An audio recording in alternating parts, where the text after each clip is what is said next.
예, 오늘 이렇게 선거운동 개시일을 맞아서 저희가 어떤 방식으로 캠페인을 전개해 나갈지, 그리고 저희의 주 공략 대상은 어디인지, 그리고 어떤 대한민국 만들고 싶은지에 대해 가지고 제 포부를 말씀드리는 그런 기자회견문을 읽었습니다. 사실 지금 이 선거가 지난 한 달여의 시간 동안 정말 국민들에게 감동을 주지 못하는 이유는 이번 사태에 무한한 책임이 있는 국민의힘이라는 세력이 어떻게든 그들의 정치 생명을 연장하기 위해서 각자의 위치에서 추태를 부리고 있기 때문이다. 전 이렇게 규정합니다. 윤석열 전 대통령은 전혀 한 나라를 이끌었던 사람답지 못하고, 마찬가지로 그 위기를 극복하겠다고 등판한 비대위원장도 전혀 해야 할 일을, 국민이 바라는 일을 하지 않고 시간을 흘려보냈으며, 국민의힘에 있는 국회의원들은 지금까지 그래왔던 것처럼 용기 있는 목소리를 내는 것을 주저해 왔습니다. 그러다가 나중에는 당권에 대한 욕심마저 발동해서 결국 대한민국 정치사의 길이 남을 추태를 보이고 만 것입니다. 지금 그리고 들어선 김문수 후보는 지금까지 보수 진영을 망가뜨렸던 강경보수적인 색채의 자유통일당과 같은 그런 이념적 지향과 행동 양식에서 벗어나지 못하고 있습니다. 그렇기 때문에 저는 이제 보수 정치는 고쳐 쓸 수 있는 상태가 아니라 바꿔 써야 되는 상태다라고 규정합니다.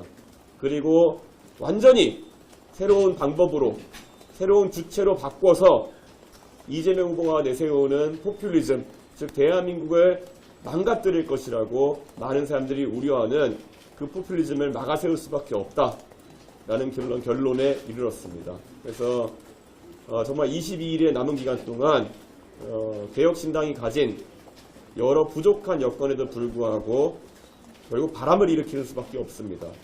그 바람이라고 하는 것은 정말 대한민국을 살려낼 그런 바람이 될 것이고, 가장 낮은 곳에서부터, 그리고 가장 대한민국을 걱정하는 국민들의 결진 마음으로부터 시작될 것이라는 것을 믿어 의심치 않습니다. 열심히 해서 성과 내겠습니다. 예, 혹시 질문 있으시면 받겠습니다. 김문수 후보에 대한 평가 한마디 부탁드립니다. 사실 지난 며칠간의 활극 속에서 김문수 후보에 대한 일정한 동정론이 있었던 것은 알고 있습니다. 하지만 김문수 후보가 지금까지 보수 진영에서 강경보수적인 색채를 띠면서 보여준 모습은 미래지향적이지 않다라는 것이 제 생각입니다. 그래서 저는 김문수 후보가 전혀 지금의 탄핵으로 얼룩진 그런 보수 진영을 국민에게 새롭게 선보일 능력이 없다라고 판단합니다. 그렇기 때문에 저는 그저께 홍준표 전 대표께서도 말씀하셨듯이 이번 선거가 그래도 국민들에게 볼만한 선거가 되려면 하루빨리 이준석과 이재명의 대결 구도로 정리되어야 정책 경쟁 그리고 비전 경쟁이 이루어질 수 있다, 이런 생각을 하고 있습니다. 김문수 후보가 90년생 만 35세 비대위원장을 지명을 했는데 그건 어떻게 보셨습니까? 김용태 비대위원장 지명자는 저와도 친분이 있고, 어제도 제가 그래서 같이 있는 단체 채팅방에서 김용태 위원장 내정자에게 상당한 축하와 함께 기대를 드러내는 이야기를 한 바가 있습니다. 하지만 우리가 지금까지 봐온 것은 그 당의 비대위원장이 누구라 하더라도 결국엔 그 당은 지금까지의 관성에 따라서 움직일 것이라는 확신이 있습니다.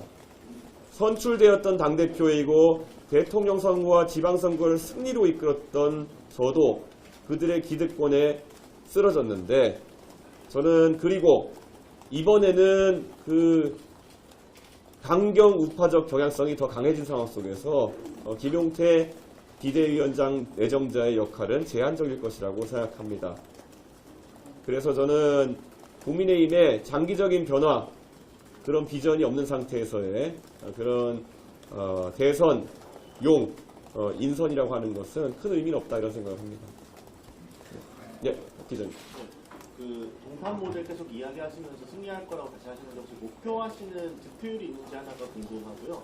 또 윤 전 대통령 어제 SNS 메시지 나온 것 때문에 전직 대통령의 대선 개입이다 뭐 이런 얘기도 있는데 이거에 대해서 어떻게 생각하시는지?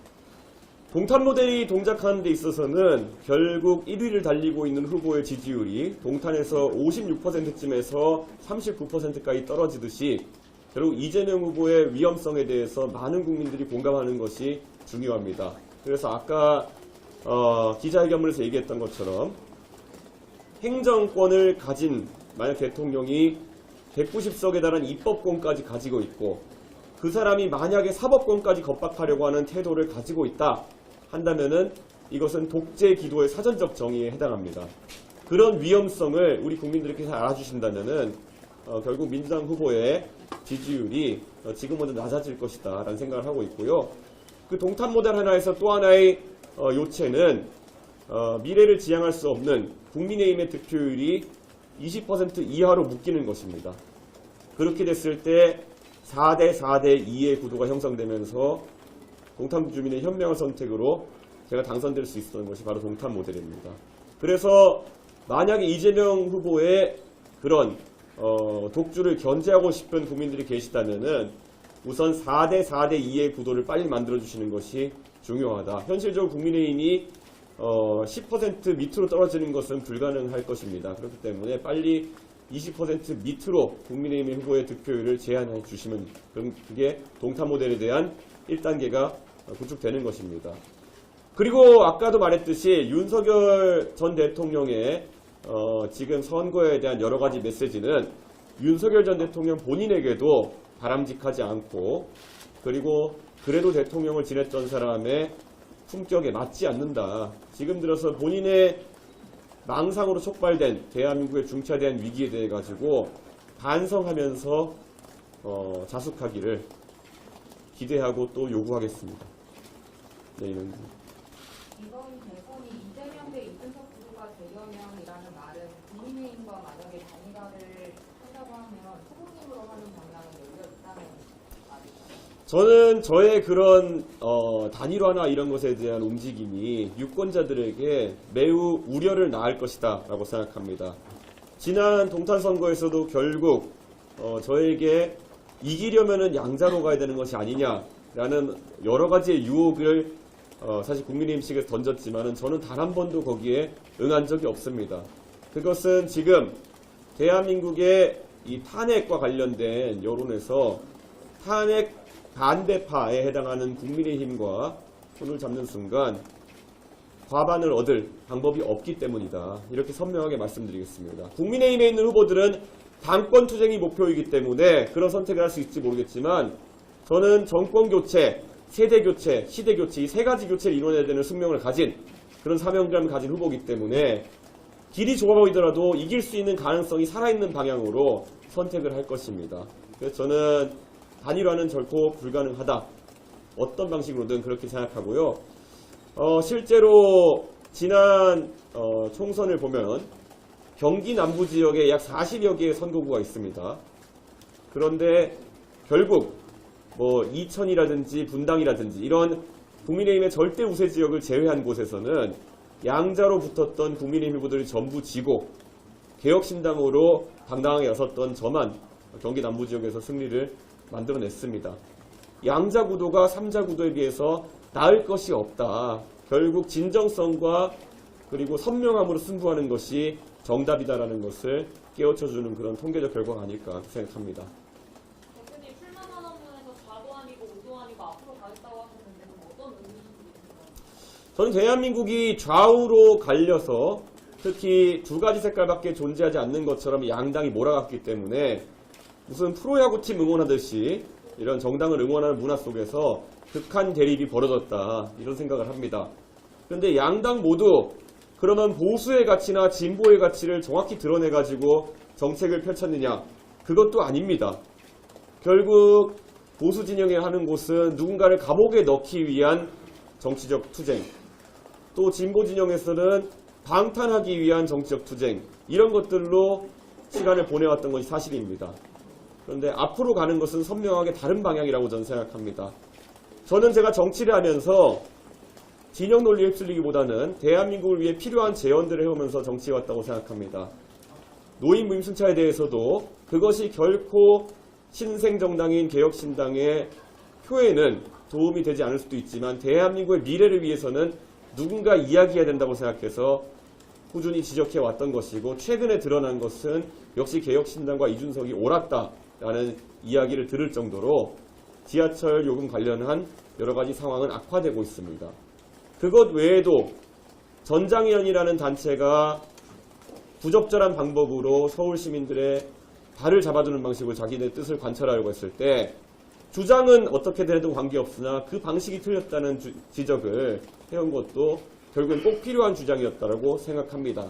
저는 이런 것처럼 지금도 저희가 내놓는 공약들이나 이런 것들이 어떤 진영 논리에 의해 가지고 공격받을지 모르겠지만은 대한민국의 미래를 놓고 봤을 때는 꼭 앞으로 가기 위해서 해야 되는 주장이 될 것이다. 이런 생각을 합니다. 저희가 이번에 지방자치를 활성화시키기 위한 법인세와 그리고 최저임금의 일정 부분의 자율화라든지 이런 것들은 이미 국제적 조류 속에서 어떤 정치인이든 이미 대한민국에서 말했어야 되는 것입니다. 그런데 다만 이런 것들을 첨예한 진영 대립 속에서 말하지 않았던 정당들이 늦춰왔던 것뿐입니다.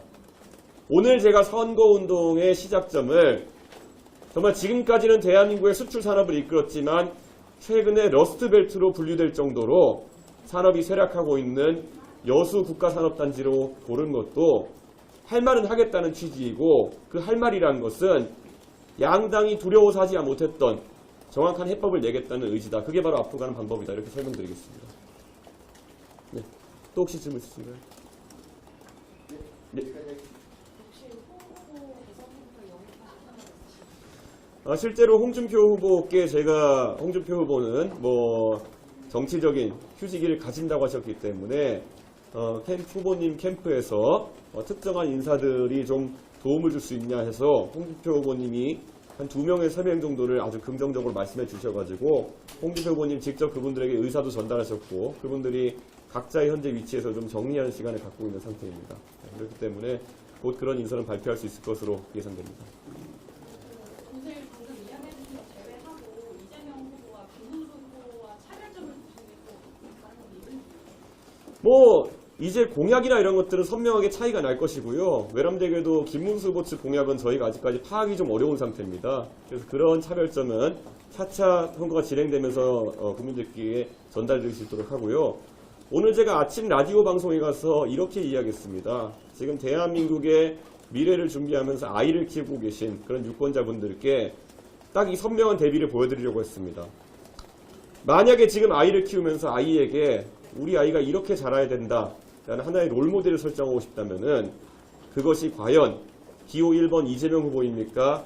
아니면 기호 2번 김문수 후보입니까? 아니면은 중산층 가정에서 태어나서 정말 이 사회가 추구하는 사다리를 밟아 올라가면서 성장해서 지금의 당대표도 지내고 결국 대통령 후보까지 오게 된 저 이준석입니까를 선명하게 좀 물어보고 싶습니다. 자신의 자녀에게 또는 자신의 손자 손녀에게 이렇게 살아라, 이렇게 살았으면 좋겠다라고 추천할 수 있는 그런 도덕적인 흠결 없고 그리고 지금까지 누군가의 도움 없이 이렇게 올라온 이준석을 선택해 주시기를 유권자에게 호소할 예정입니다. 예, 박 기자님. 네, 죄송합니다. 최근에 이제 홍전시장도 뵙고 안철수 의원도 뵙고 했잖아요. 혹시 남은 선거 기간 중에 다른 분들 혹시 뵙거나 이벤트 같은 게 있을 수 있을까요?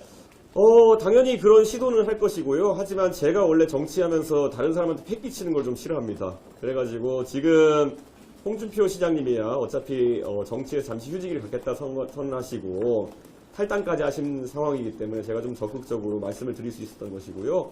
안철수 의원님이나 또 다른 분들 같은 경우에는 현재 그 당에서 또 노력을 하겠다는 입장을 견지하고 계시기 때문에 무리한 어떤 압박이나 아니면 그런 요청에 해당하는 것들은 제가 드리지 않겠지만은 정책이나 이런 것에 대한 문의라든지 아니 물밑에서 또 저희가 여쭤보고 또 협력할 수 있는 게 있으면은 상의 드리도록 하겠습니다.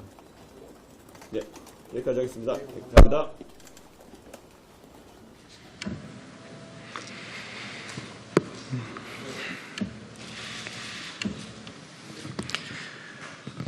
존경하는 국민 여러분, 안녕하십니까? 개혁신당 대통령 후보 기호 4번 이준석입니다. 오늘부터 제21대 대통령 선거의 공식 선거운동이 시작되었습니다. 저는 이 자리에서 먼저 묻고자 합니다. 원래대로라면 2027년 3월 3일에 치러져야 했던 선거가 왜 2년이나 앞당겨졌는가? 대통령 선거를 한번 치르는데 들어가는 국가적 비용이 1,000억 원이 넘습니다. 누가 이러한 소모와 낭비를 초래했는가? 우리는 우선 그 책임부터 따져 물어야 합니다. 책임은 분명히 국민의힘에게 있습니다. 대통령이 평시에 군경을 동원해 국회와 선관위를 점령하도록 지시를 내렸을 때 이를 막아내기는커녕 함께 망상에 빠진 세력, 그 망상을 부추긴 세력, 아직도 그것이 계엄령이 아니라 계몽령이었다고 우기는 세력, 그 세력에게 책임을 묻는 것이 첫 번째입니다. 국민은 또한 책임을 묻습니다. 이재명 후보와 더불어민주당에게는 책임이 없는가? 이 거대한 혼란 앞에 무책임하게 불길을 놓았던 세력, 범법행위를 저지른 당대표 하나 지키겠다고 수십 번의 탄핵과 불체포 특권을 악용하였고, 이제는 사법부마저도 겁박하려고 드는 세력에게 응분의 책임을 물어야 한다고 국민들은 목소리 높이고 있습니다. 이번 대통령 선거는 단순한 정권 교체가 아닙니다. 양당 구조의 두 개의 거대한 탑을 무너뜨리고 대한민국 정치를 새롭게 다시 짜는 선거입니다. 양당이 서로 정권을 주고받는 정권 교환이 아니라 정권 교체가 이루어져야 한다는 것이 이번 대선의 시대 정신이며, 양당이 아니라 새로운 정당에게 새로운 시대의 지휘봉을 넘겨줘야 한다는 시대 교체, 세대 교체의 열망이 이번 대선의 분명한 역사적 목표입니다. 국민 여러분, 저는 오늘 이 자리에서 지난 며칠간 개혁신당에 새로 입당해 주신 수많은 당원 동지 여러분께 특별한 감사의 말씀을 드립니다. 대선 전 7만 명이었던 저희 개혁신당 당원은 불과 한 달 사이에 9만 명을 넘어섰습니다. 특히 지난 며칠 동안 수천 명이 한꺼번에 입당하는 놀라운 일이 벌어졌습니다. 왜 그런 일이 일어났는지 온 국민은 지켜보셨을 것입니다. 이제 시대 정신은 더욱더 분명해졌습니다. 국민의힘은 이제 더불어민주당이 아니라 자유통일당과 경쟁하는 정당이 되었고, 자유통일당에나 어울리는 분을 대통령 후보로 선출해 놓고도 스스로 선출한 후보를 끌어내리겠다고 새벽 3시에 계엄령을 선포하듯 후보를 교체하는 쿠데타 전문 정당이 되었습니다. 새삼스러운 풍경이 아니라 국민의힘은 원래 그랬던 정당이고, 그에 실망한 목소리가 모여서 개혁신당을 만드는 첫 걸음이 되었습니다. 그리고 지난 며칠간 수많은 공화주의자, 진실한 민주주의자들이 개혁신당에 새로운 희망을 걸고 입당해 주셨습니다. 저희는 그 열망을 결코 외면하지 않겠습니다. 22일 앞으로 다가온 이 선거에 막중한 책임감을 안고 저 이준석은 출사표를 던집니다. 국민 여러분, 이제 도덕과 정책으로 민주당과 당당히 경쟁할 수 있는 정당은 개혁신당 하나밖에 없습니다. 80년을 이어온 이 거대하고 부패한 양당 정치 체제에 균열을 내고 대한민국 정치의 새 출발을 가능하게 할 정당은 개혁신당뿐입니다. 이번 조기 대선에 국민의힘은 후보를 내세울 명분이 하나도 없습니다. 이 대선은 개혁신당과 민주당의 한판 승부처가 될 것이고 이준석과 이재명의 1대1 대결 전장이 될 것입니다. 미래와 과거의 대결, 새로움과 낡음의 대결, 청렴과 부패의 대결, 유능과 무능의 대결이 될 것입니다. 국민의힘은 이번에 수백억 원의 선거 보조금을 받습니다. 그들은 질 것이 뻔한 선거에도 오로지 국민 세금을 태워먹으려고 당선보다 당권에 눈이 멀어 한밤중 진흙탕 싸움을 벌이면서까지 대통령 후보를 내세웠습니다. 저는 그들과 다릅니다. 당권이 아니라 국민 주권을, 권력이 아니라 민주주의를 회복하기 위해 나왔습니다. 행정권과 190석의 입법권, 그리고 사법부까지 장악하려는 거대한 독재의 서막을 저지하겠습니다. 원내 의석은 가장 적지만 그것이 가장 강점이자 장점인 압도적 협치의 이준석 정부를 만들려고 이번 대선에 나섰습니다. 대국민 사기극으로 귀결될 단일화쇼가 아니라 정면 돌파의 승부수를 던지기 위해 이 자리에 섰습니다. 존경하는 국민 여러분, 개혁신당이 있어 정말 다행이라는 말씀 지난 며칠간 많이 들었습니다. 그 말에 가슴이 뜨겁습니다. 그리고 무거운 책임을 느낍니다. 마흔의 도전입니다. 1971년 박정희 정권에 맞서 40대 기술론을 들고 일어났을 때 김영삼 전 대통령의 나이는 43세였습니다. 그리고 김대중 전 대통령의 나이는 47세였습니다. 그로부터 20년 뒤인 1991년 50 청문회 스타였던 노무현이라는 정치인이 안락한 길을 마다하고 3당 합당의 길을 거절하면서 꼬마 민주당을 선택했을 때 그의 나이는 45이었습니다. 40의 도전입니다. 대한민국이 다시 40의 정신으로 도전할 때입니다.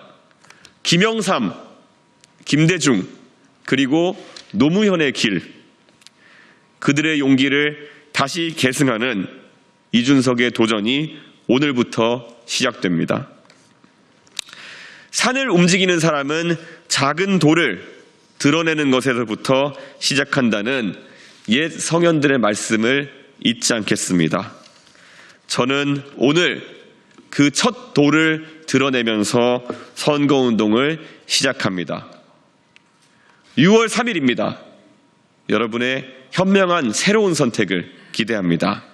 당당하게 진심을 다해서 앞으로 나아가겠습니다. 좌도 우도 아니고 앞으로 가겠습니다. 감사합니다.